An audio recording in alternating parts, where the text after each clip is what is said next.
प्रिय बच्चों, आज हम आपका हिंदी में क्षितिज अनिवार्य हिंदी में पढ़ेंगे गद्य भाग। निकाल लीजिए अपनी किताब में गद्य भाग में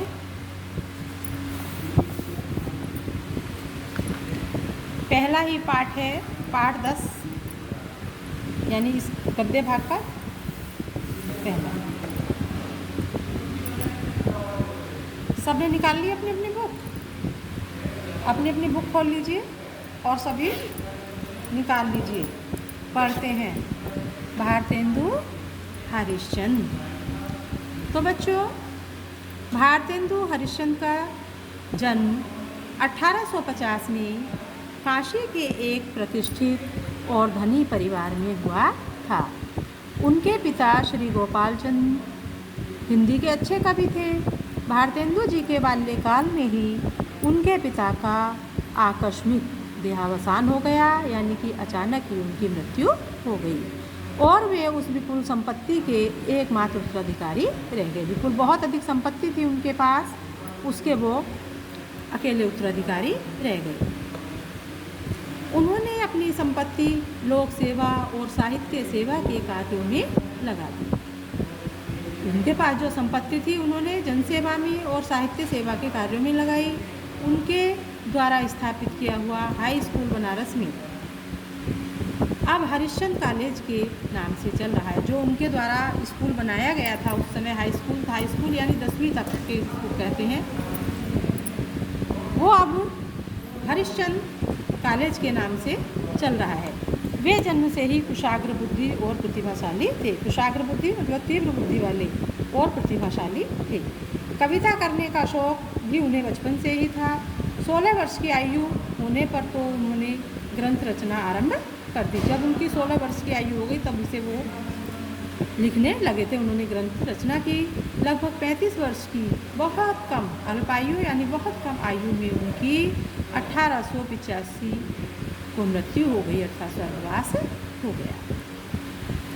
भारतेंदु को वर्तमान हिंदी गद्य का प्रवर्तक माना जाता है। भाषा और साहित्य दोनों पर उनका स्थायी प्रभाव पड़ा है। उन्होंने गद्य की भाषा को परिमार्जित करके उसे मधुर और स्वच्छ बनाया। उन्होंने गद्य की भाषा को परिमार्जित यानी एकत्र करके, इधर उधर बिखरी भाषा को इकट्ठा करके उसे मधुर और स्वच्छ बनाया। वे सुधारवादी थे। प्राचीन और नवीन सामंजस्य भारतेंदु जी की सबसे बड़ी विशेषता रही है। आपकी भाषा में संस्कृत के तद्भव शब्दों की भी बहुतायत है, यानी उनकी जो भाषा थी उन्होंने अपनी भाषा में संस्कृत के तद्भव शब्दों का बहुत अधिक प्रयोग किया है। लोकोक्ति और मुहावरों का भी प्रयोग उनकी भाषा में है। उनकी भाषा में और भी लालित यानी मुहावरों और लोकोक्तियों का प्रयोग करके उनकी भाषा में और अधिक सुंदरता आ गई है। स्थान स्थान पर रोचकता बढ़ाने के लिए उन्होंने हास्य और व्यंग्य के भी प्रयोग किए हैं, यानी बीच बीच में उन्होंने अपने लेखन में और अधिक सुंदर करने के लिए और रोचक और सुंदर बनाने के लिए और उसको हास्यप्रद बनाने के लिए बीच बीच में उन्होंने व्यंग्य भी लिखे हैं। उनकी देश सेवा और साहित्य सेवा से प्रभावित हो उस युग की जनता ने उन्हें भारतेंदु की उपाधि से सुशोभित किया है। उनकी देश सेवा और साहित्य सेवा से ही प्रभावित होकर उस युग की जनता ने उन्हें भारतेंदु की उपाधि से सुशोभित किया है, यानी उनके नाम से ही भारतेंदु युग में ये हुए थे तो उन्होंने भारतेंदु के नाम से इन्हें सुशोभित किया। इन्होंने कवि वचन सुधा, हरिश्चंद्र मैगजीन का संपादन किया। भारतेंदु ने कुल मिलाकर 175 ग्रंथ लिखे हैं, जिनमें बहुत से केवल अनुवाद ही हैं। इनके द्वारा लिखे जिन नाटकों का हिंदी संसार में बहुत अधिक आदर है उनमें वैदिकी, हिंसा हिंसा न भवती, कर्पूर मंजरी, सत्य हरिश्चंद्र, चंद्रावली, नाटिका, भारत दुर्दशा, अंधेर नगरी, नील देवी, मुद्रा राक्षस आदि बहुत अधिक प्रसिद्ध हैं। प्रस्तुत निबंध भारतेंदु जी की विनोद प्रिय प्रवृत्ति की प्रतिनिधि उदाहरण है। प्रस्तुत निबंध भारतेंदु जी की विनोद प्रिय यानी आनंद देने वाली प्रवृत्ति और उसकी प्रतिनिधि का एक उदाहरण है। इसमें उन्होंने तत्कालीन समाज का एक व्यंग चित्र अपनी हास्य व्यंग्यात्मक शैली में प्रस्तुत किया है। संसार में प्रत्येक मनुष्य अपने यश के लिए क्या क्या प्रयत्न करता है, वह अपना नाम अमर करने के लिए किस प्रकार लालायित रहता है, यही इस पाठ का वर्ण्य विषय है जो हम इसमें पढ़ेंगे।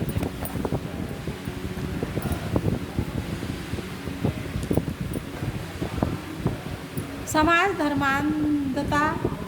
धर्मांधता यानी धर्म के पीछे अंधा होना, धर्म के पीछे भागना, स्वार्थपरता यानी अपने स्वार्थ के लिए कुछ भी कर सकने को तैयार हो जाता है, ऐसा समाज में हो रहा है।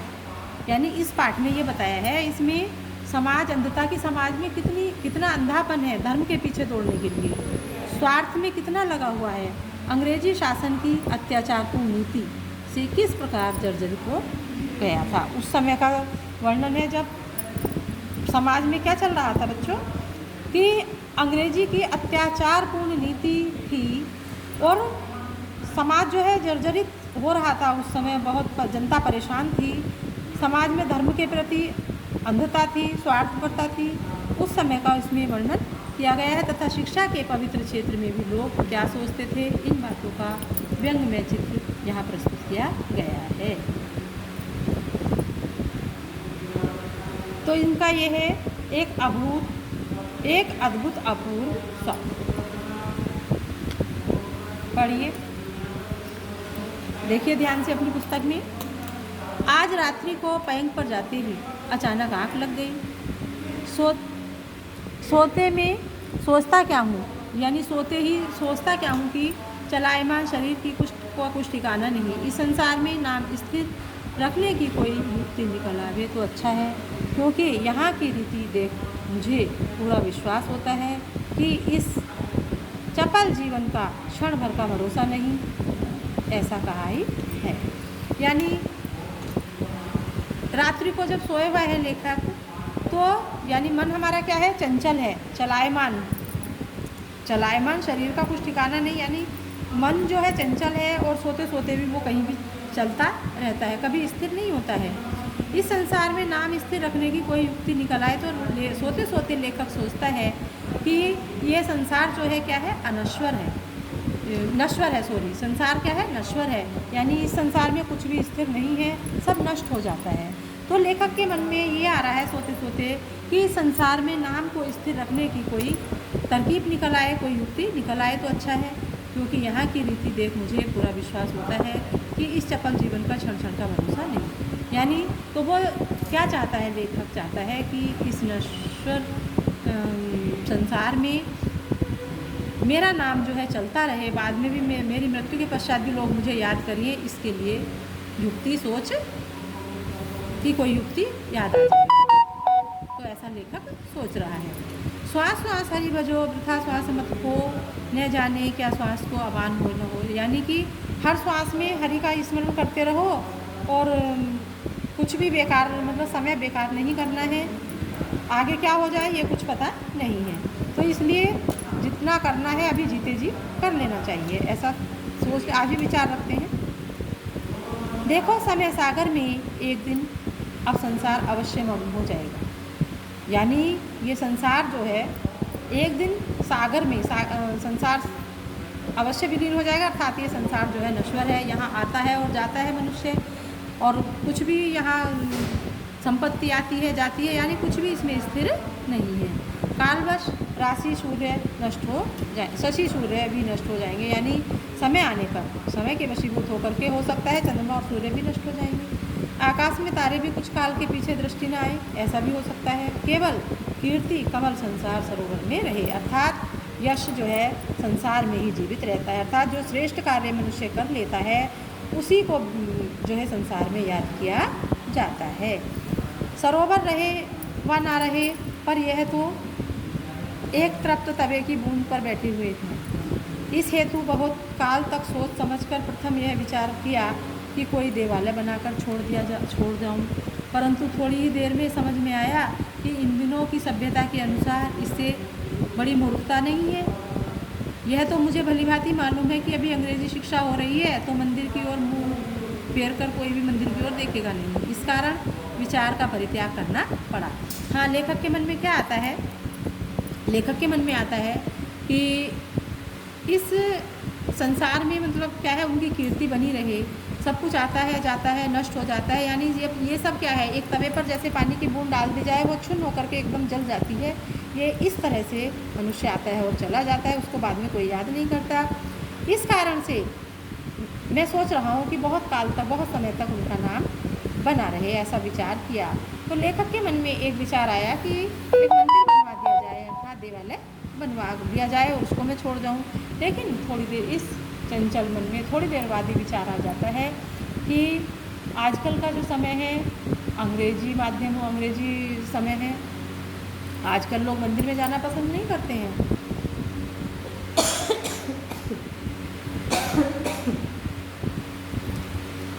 तो मंदिर में भी मैं भगवान का मंदिर बनवा दूँ और वहाँ भी कोई नहीं जाए, उसका भी ताला लगा पड़ा रहेगा, तो नहीं, यहाँ भी कोई याद नहीं करेगा। तो लेखक को लगा कि मंदिर बनवाना भी जो है कोई समझदारी नहीं है, मूर्खता की बात है ना। तो ऐसा समझ करके वो मंदिर निर्माण का कार्य करना यानी छोड़ देते हैं।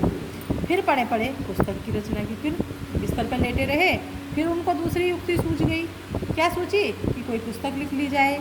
लेकिन इस विचार में बड़े कांटे निकले, क्योंकि बनाने की तो देरी होगी कि कीट क्रिकेट काट कर आधी से अधिक निकल जाएगी। यानी पुस्तक में लिख दूँ और उसको कोई नहीं पढ़े, निकाल के रखी रहेगी लाइब्रेरी में या घर में या संग्रहालय में, उस पर क्या है, दीमक लग जाएगी, है ना, और उसको नष्ट कर देगी।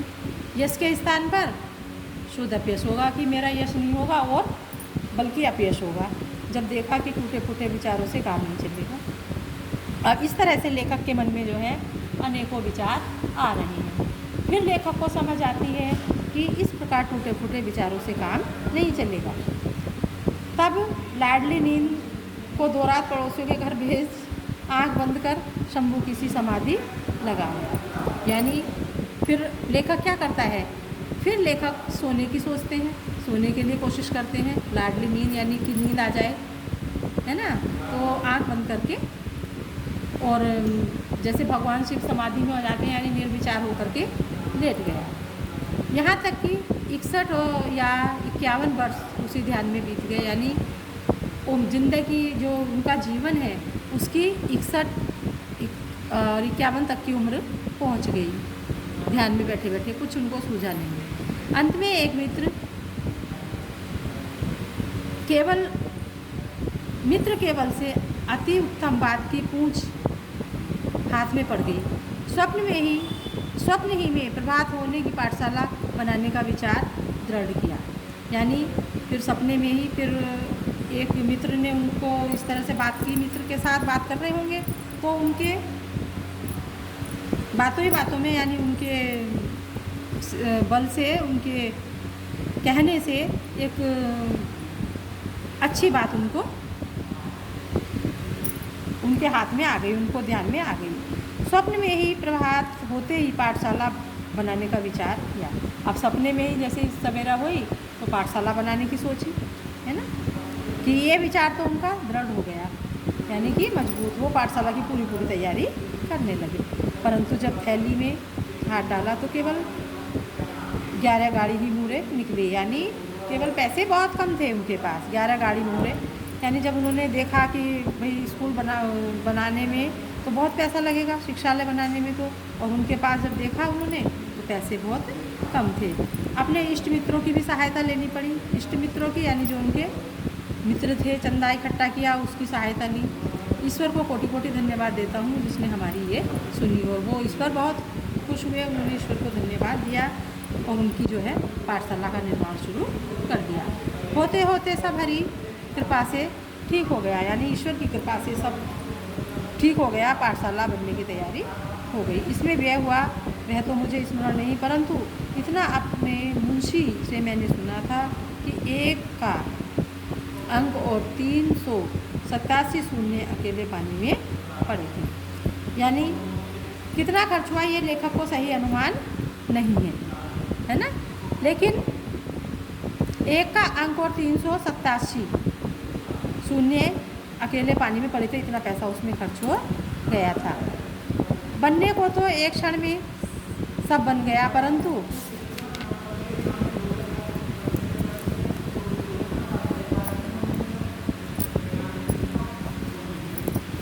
यानी खर्च होने के लिए तो वो हो गया सारा, लेकिन जोड़ने में पूरे 25 वर्ष लगे। जब हमारी अपूर्व पाठशाला बनकर ठीक हुई, उसी दिन हमने हिमालय की कंदराओं में से खोज कर अनेक उद्दंड पंडित बुलवाए, जिनकी संख्या 0.0 से अधिक नहीं है।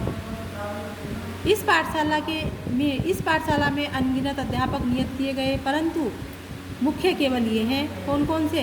पंडित मुग्धमणि, शास्त्रीय तर्क वाचस्पति, प्रथम अध्यापक पाखंड प्रिय, धर्माधिकारी, अध्यापक धर्मशास्त्र, प्राणांत प्रसाद, वैयाकरण, अध्यापक वैद्यक शास्त्र, लुप्त लोचन,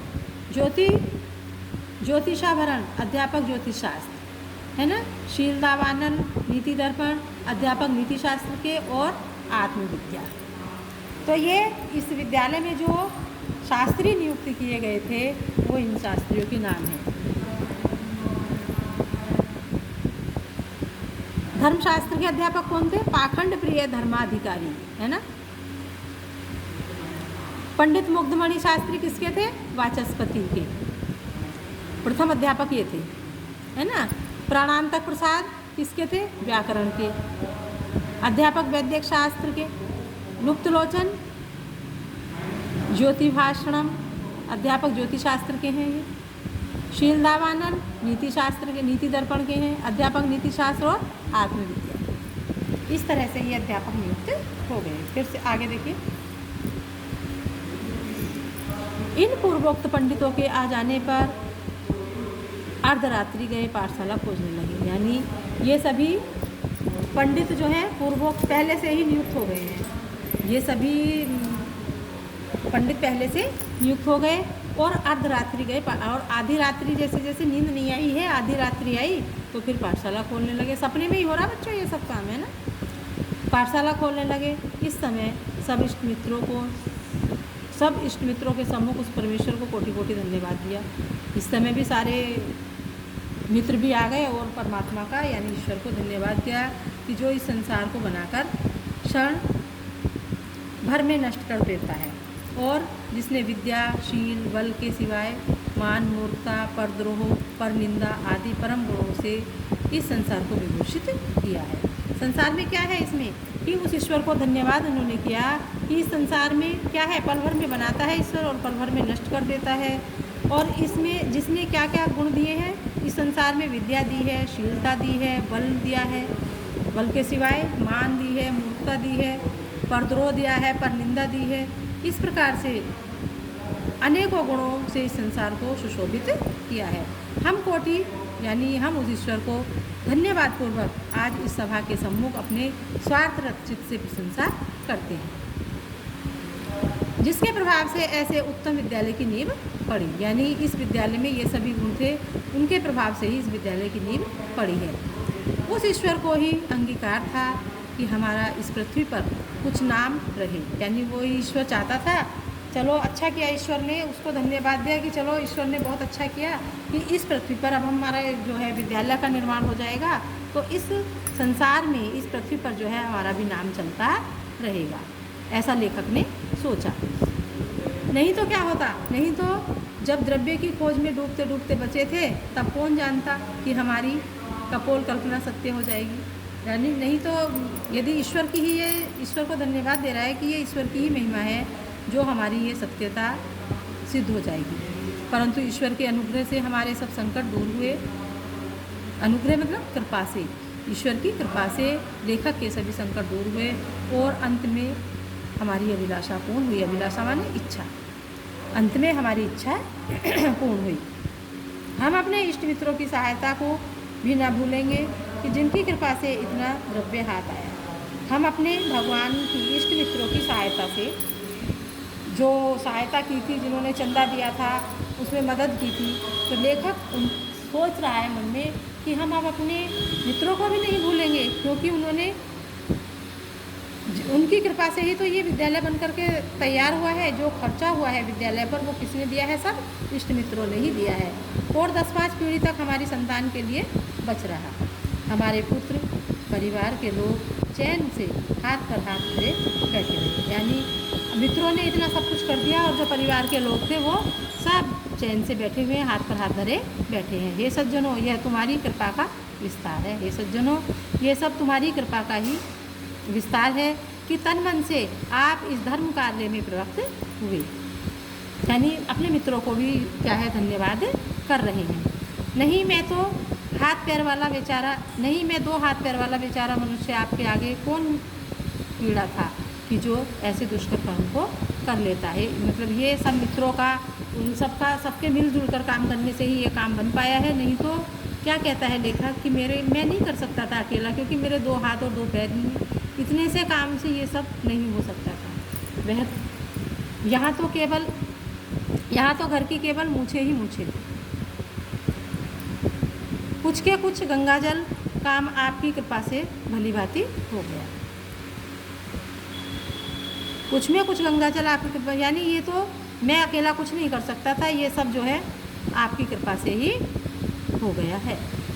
मैं आज के दिन को नित्यता का प्रथम दिन मानता हूँ और जो औरों को अनेक साधन से भी मिलना दुर्लभ है। यानी मैं इस दिन को बड़ा शुभ दिन मानता हूँ कि दूसरों को ये मिलना जो है बहुत अधिक दुर्लभ है। धन्य है उस परमात्मा को जिसने हमारे यश के ढह ढहे अंकुर फिर हरे किए। यानी उस ईश्वर को भी धन्य है कि जो हमें पता नहीं था ये सब जो है हो गया है, अंकुर फूट गया है श्री में। सज्जन शुभचिंतक हो, यानी लेखक के जो अच्छा चाहने वाले हैं, संसार में पाठशालाएँ अनेक हुई होंगी, परंतु हरि कृपा से जो सकल पूर्ण कामधेनु यह पाठशाला है इसका। यानी संसार में पाठशालाएँ तो बहुत हैं, लेकिन ईश्वर की कृपा से जो ये सकल पूर्ण कामधेनु यानी संपूर्ण कामधेनु यह पाठशाला है, वैसी अचरज भरी पाठशाला नहीं देखी। ये काम इसका नाम है, काम पाठशाला का नाम है सकल पूर्ण कामधेनु, है ना। तो ऐसी आश्चर्यजनक पाठशाला कभी किसी ने नहीं देखी होगी और ना ही सुनी होगी। होनहार बलवान है, होनहार बलवान यानी जो होना होता है वही होता है, नहीं तो कलिकाल में ऐसी पाठशाला का बनना कठिन था। यानी होनहार बलवान है, अन्यथा ऐसी पाठशाला नहीं बन सकती थी। देखिए यह हम लोगों के भाग्य का उदय है कि ये महामुनि मुक्तमणि शास्त्री बिना प्रयास हाथ लग गए, जिनको सतयुग के आदि में इंद्र अपनी पाठशाला से निर्मित समुद्र और वन जंगलों में खोजता फिरा, अंत को हार मान बृहस्पति को रखना पड़ा। हम फिर भी कहते हैं कि यह हमारे भाग्य की महिमा थी कि यही पंडित राज मृगयाशील स्वान के मुख में शशि के धोखे बद्रिकाश्रम की एक कंदरा में से पड़ गए। इनकी बुद्धि और विद्या की प्रशंसा करने से सरस्वती भी लजाती है। इसमें संदेह नहीं कि इनके थोड़े ही परिश्रम से पंडित मूर्ख और अबोध पंडित हो जाएंगे। यानी पंडित मूर्ख और अबोध, अबोध का मतलब होता है जो कुछ नहीं जानते हैं, ऐसे हो जाए पंडित हो जाए।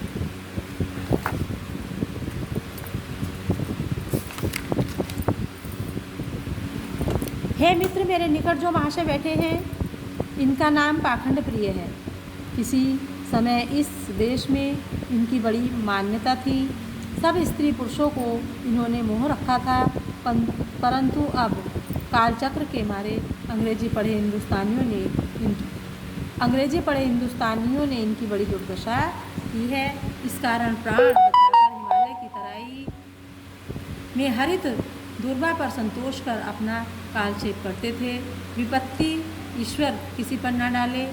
जब तक इनका राज था दृष्टि बचाकर भोग लगाया करते थे।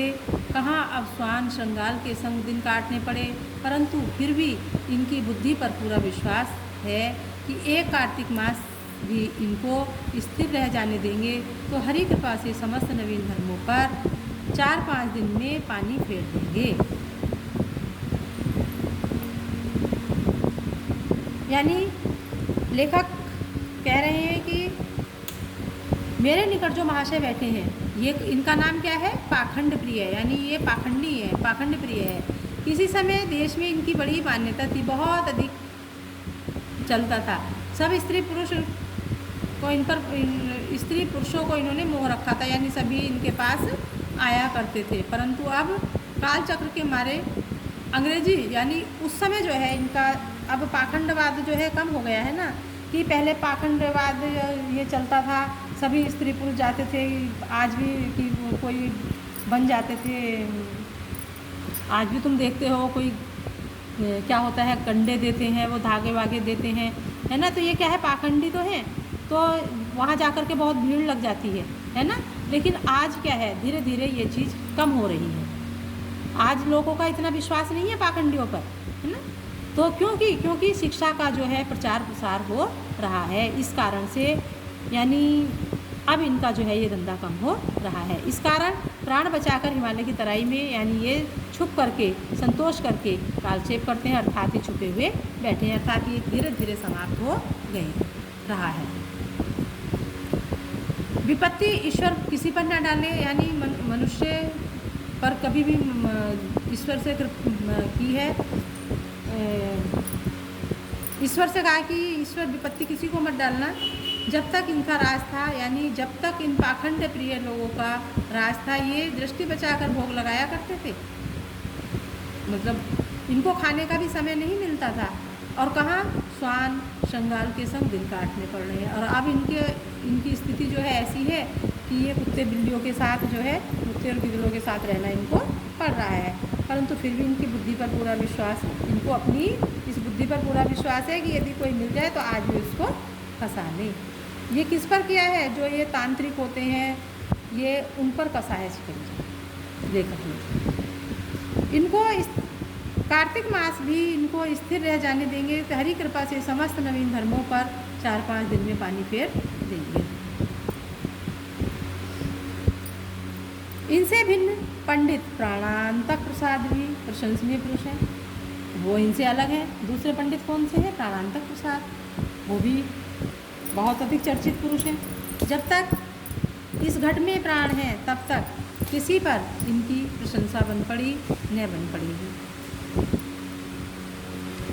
ये महावैद्य के नाम से इस संसार में विख्यात हैं। कौन, प्राणांतक प्रसाद, महावैद्य के नाम से इनका जो है संसार में नाम चल रहा है। चिकित्सा में ऐसे कुशल हैं कि चिता पर चढ़ते चढ़ते रोगी इनके उपकार का गुण नहीं भूलता, यानी बहुत बड़े ये चिकित्सक भी हैं, चिकित्सा भी करते हैं। कितना ही रोग से पीड़ित क्यों ना हो, क्षण भर में स्वर्ग के सुख को प्राप्त होता है। जब तक औषधि नहीं देते, केवल उसी समय तक प्राणी के संसारी वृथा लगी रहती है, यानी जब तक ये किसी को औषधि नहीं देते थे तो संसार के प्राणी क्या है, जो दुख है वो उनको घेरे रहता है, उनका दुख नहीं मिटता है। आप लोग भी कुछ काल की अपेक्षा कीजिए, कुछ समय इंतज़ार कीजिए, इनकी चिकित्सा और चतुराई आपके सामने स्वयं ही प्रकट हो जाएगी, स्वयं ही आ जाएगी। यद्यपि आपके अमूल्य समय में बाधा हुई हो, परंतु यह भी स्वदेश की भलाई का ही काम था। मैं ये लेखक माफ़ी चाहता है कि यदि आपके अमूल्य समय में कोई रुकावट आई है तो उसके लिए लेखक क्या है, माफ़ी चाहता है, परंतु यह भी स्वदेश की भलाई का काम था, अपने देश की भलाई के लिए ऐसा किया है।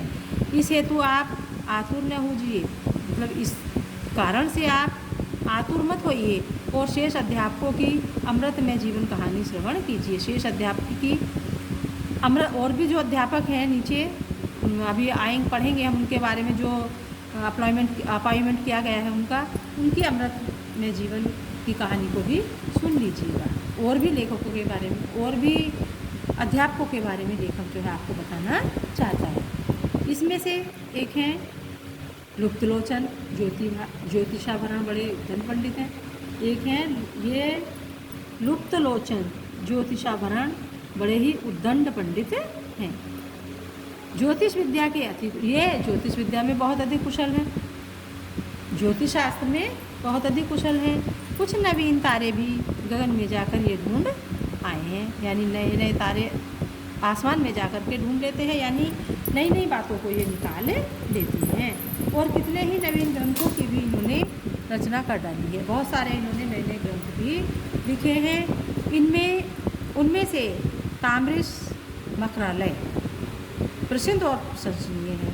यद्यपि इनको विशेष दृष्टि नहीं आता, परंतु तारे इनकी आंखों में भली भांति बैठ गए हैं। यद्यपि इनको देखने की इनकी कोई विशिष्ट दृष्टि नहीं है, जो दूरदृष्टि से ऐसे देख ले, विशिष्ट दृष्टि से देख ले, लेकिन फिर भी इनकी आंखों में तारे जो हैं भली भांति बैठ गए हैं, ये उसका ज्ञान रखते हैं। रहे पंडित शीलता वानल नीति दर्पण, इनमें भी बहुत सारे गुण हैं। अपार का मतलब इनके गुणों का भी पार नहीं पाया जा सकता। समय कम है, थोड़ा यानी कम है, इस कारण इस कारण थोड़ा सा आप लोगों के आगे इनका वर्णन किया जाता है। समय बहुत कम है, इसलिए इसका वर्णन जो है मैं कम ही करूँगा। कौन करें? लेखक। ये महाशय कैसे हैं? बाल ब्रह्मचारी हैं। कौन से? पंडित शीलता वानल नीति दर्पण, ये बाल ब्रह्मचारी पंडित हैं। अपनी आयु भर नीति शास्त्र पढ़ते पढ़ाते रहे हैं। इनमें नीति तो बहुत से महात्माओं ने पढ़ी थी, परंतु वेणु, वाणासुर, रावण, दुर्योधन, शिशुपाल, कंस आदि इनके मुख्य शिष्य थे। और अब भी कोई कठिन काम आकर पड़ता है तो अंग्रेजी न्यायकर्ता भी इनकी अनुमति लेकर आगे बढ़ते हैं। हम अपने भाग्य की कहाँ तक सराहना करें? ऐसा तो संयोग इस संसार में परम दुर्लभ है, यानी इस संसार में बहुत अधिक कठिन है अपने भाग्य की सराहना करना। अब आप सब सज्जनों से यही प्रार्थना है कि आप अपने अपने लड़कों को भेजें और व्यय आदि की कुछ चिंता ना करें, क्योंकि प्रथम तो हम किसी अध्यापक को मासिक देंगे नहीं, है ना, जो तनख्वाह देंगे नहीं, और दिया भी तो अभी 10-5 वर्ष पीछे देखा जाएगा। यदि आपको भोजन की श्रद्धा हुई तो भोजन को वंधान बांध देंगे, नहीं यह नियत कर देंगे कि जो पाठशाला संबंधी द्रव्य हो उसका सब वे सब मिलकर नाच लिया करेंगे, उसका भोजन खा लिया करेंगे। ये ही आपकी एक अद्भुत स्वप्न, यानी ये लेखक का एक बड़ा अनोखा सा स्वप्न था। स्वप्न में ही लेखक जो है इतनी सारी कल्पना कर जाता है। और क्या क्या कल्पना की लेखक ने? कि एक विद्यालय बन करके तैयार हो गया है। क्या क्या कल्पना की लेखक ने, इसको बताएंगे बच्चों आप? तो थोड़ा सा आप इसको पढ़ लीजिए और लेखक की कल्पना बताइएगा। क्या सपना था लेखक का? कि लेखक का सपना था रात को सोते सोते पलंग पर लेटे लेटे लेखक को नींद आ गई और एक विचित्र सा सपना सोचने लगा। पहले मंदिर बनवाने का निर्माण किया है और उस मंदिर में भी लगा कि आजकल का जो समय है वो बड़ा ही मतलब शिक्षित होता जा रहा है, अंग्रेजी पढ़ने वाले हो रहे हैं, तो मंदिर में कौन जाएगा। इसलिए वो भी त्याग करके फिर क्या क्या विचार बनाने का विचार आया, पाठशाला बनाने का विचार आया। उस पाठशाला का कैसे बनाया जाएगा, कैसे पैसा आएगा, मित्रों से चंदा इकट्ठा करके, और सभी प्रकार से जो है लेखक ने तैयारी शुरू कर दी। चंदा इकट्ठा कर लिया, धीरे धीरे पाठशाला भी बन गई। पाठशाला में जो अध्यापक थे वो भी नियुक्त हो गए। वो कैसे कैसे थे ये सब आपने बच्चों पढ़ लिया है ना। तो ये एक पढ़ना, आप तैयार करना, इसको पढ़ना। और इसमें मैं आपको बता दूं, इसमें आपकी आएंगी व्याख्या।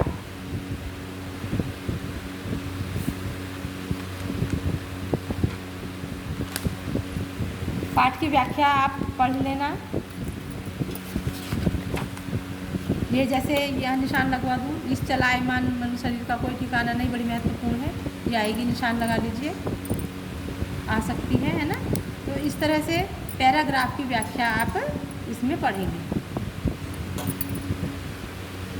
और व्याख्या मैंने लिखनी आपको सिखाई रखी है। जो व्याख्या लिखने से पहले उसका संदर्भ और प्रसंग लिखना ना भूलें। पहले संदर्भ लिखिए, संदर्भ लिखिए कि प्रस्तुत पंक्तियाँ या प्रस्तुत गद्यांश हमारे पाठ्य पुस्तक बसंत के अनिवार्य हिंदी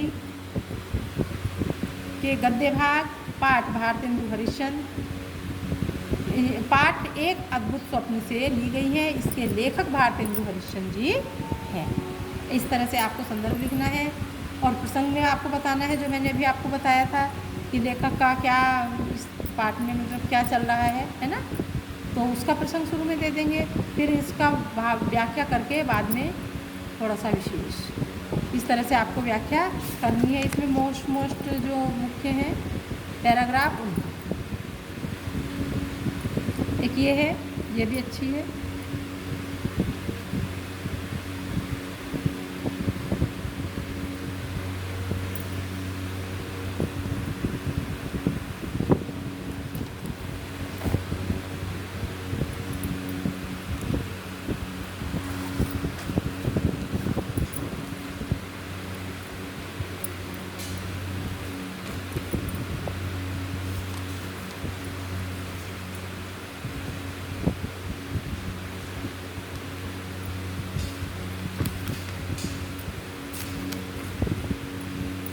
इसके प्रश्नोत्तर है ये, कर लोगे ये तो आप स्वयं ही। भारतेंदु हरिश्चंद्र का जन्म स्थान कहाँ है? इनमें से विकल्प छांट लो। कहाँ है? काशी, है ना। इस तरह से आपको लिखना है। पयंग का शब्दार्थ है पलंग, कुर्सी, पाठशाला या देवालय। तो ये क्वेश्चन अति लघु, लेखक के मन में प्रथम क्या विचार आया? सबसे पहले क्या विचार आया? अभी आपने पढ़ा था, वो आप लिख लेना। उद्दंड पंडित कहाँ से बुलवाए गए थे? ज्योतिष विद्या में कुशल, ये आपको अपनी पुस्तक से छाट करके लिखना होगा। ये सारे प्रश्नोत्तर आप कर लीजिए अपनी कॉपी में ज़रूर, और कभी भी आपकी कॉपी जो है चेक करने के लिए मंगवाई जा सकती है। लापरवाही मत करना, है ना। टालना मत कि चलो ऑनलाइन क्लास चल रही है, कौन देखने आएगा। अपनी कॉपी में ज़रूर लिख लेना।